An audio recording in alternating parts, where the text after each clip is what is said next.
was just the main road. Yes. That was the airport. We used the main road as the airport. So I went that night, and the plane came in with quantities of rice and all kind of stuff, you know, for relief. And then that was distributed. Priests would come from all over Biafra and take everything over that night and the next day. So I said, well, look, I want to get out.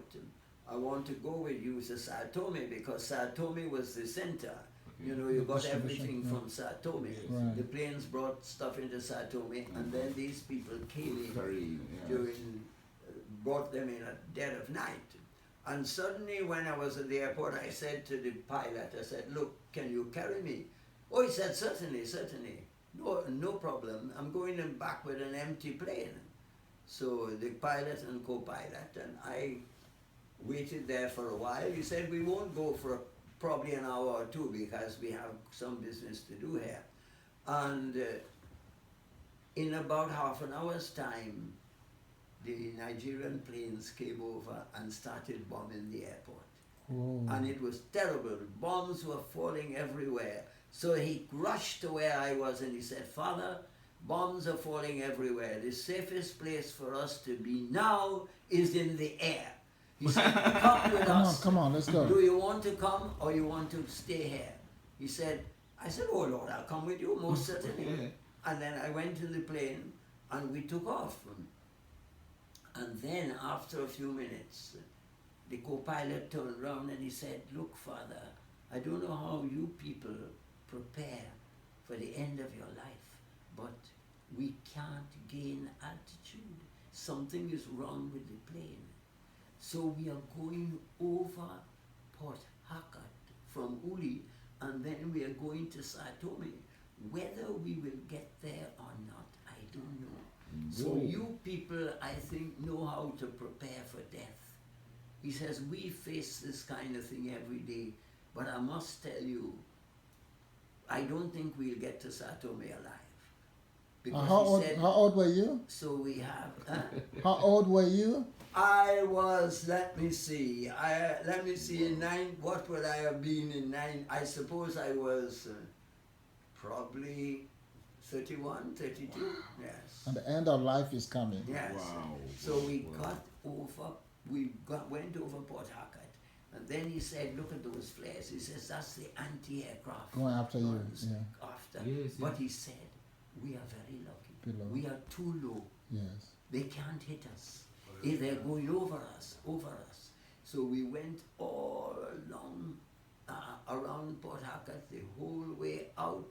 And then finally, when we got near to Sao Tome, they turned to me and they said, Father, we have a much bigger problem. You know, he said, landing, he said, we have no brakes. The problem that we couldn't go up in the air was lack of brakes. And that has caused us not to have any brake. And he said, either we go in from the sea and we will crash into the mountain in Sao Tome, or we go from the mountain and we will go across into the sea. But he said, if you know how to pray, pray. I was sure that this was the end. And we got on and we landed. He decided to land from the sea and see what could happen. After a while, suddenly, and the whole back of the plane went up and down, bang. And we couldn't move. Something went wrong and we were there. And we got out of the plane, safe and sound. Wow. And then miracles. The two of them said to me, said, come in, let's have a steak. So I said, well, if you are going in, I'll go in with you. But I said I wouldn't be able to eat.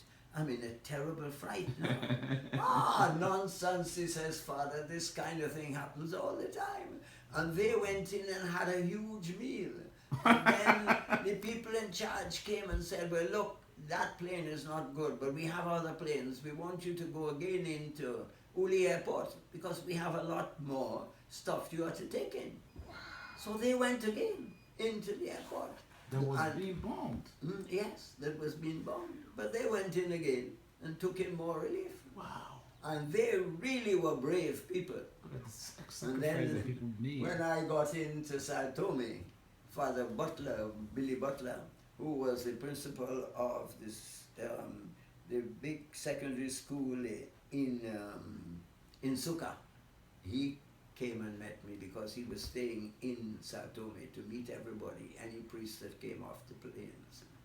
And I stayed a few days, and he said, it's going to be difficult to get a plane now to wherever you want to go, to Europe. But he said, is there any other? I said, well, look, I would love to see my brother and his family in what was Rhodesia. then Rhodesia. Yes, yes. And he said, oh, well, he says, fine, I'll get you on a flight. Within a day or two, you will go to Angola. And you'll have to stay a few days in Angola. And you'll get a flight across to Mozambique.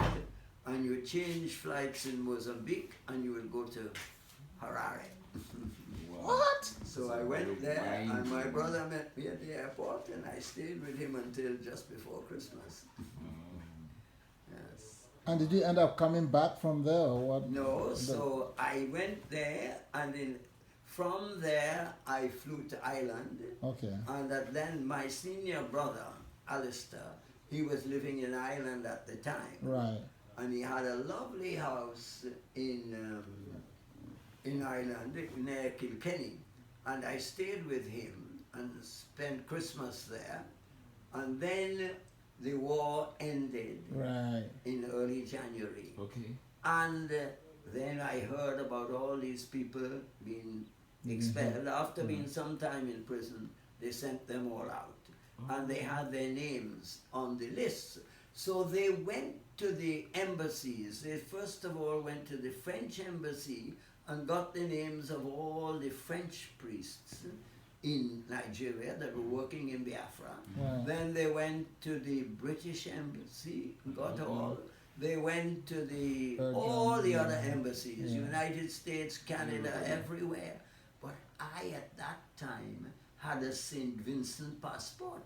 And we are a tiny little miserable island. So they didn't bother with And that. we don't, we Because you have have an embassy. We have no embassy in Nigeria. Look at that. So when I then was appointed to the seminary in England to be to work in Watford, North England, actually Radlett, just outside Watford. That's where our big seminary was in those days.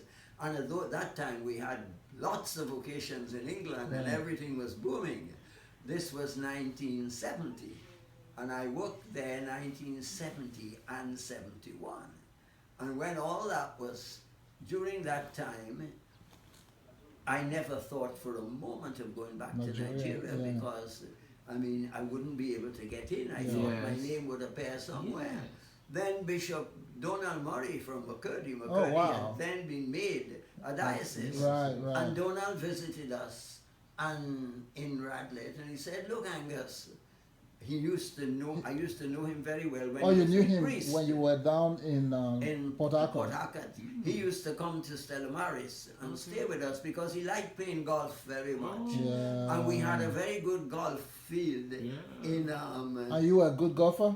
not myself. He used to come regularly and stay with us. And he said, Angus, I want you to come back with me. But I said, Don, there's no way that I'll be able to get back. They'll throw me out because I was in Biafra.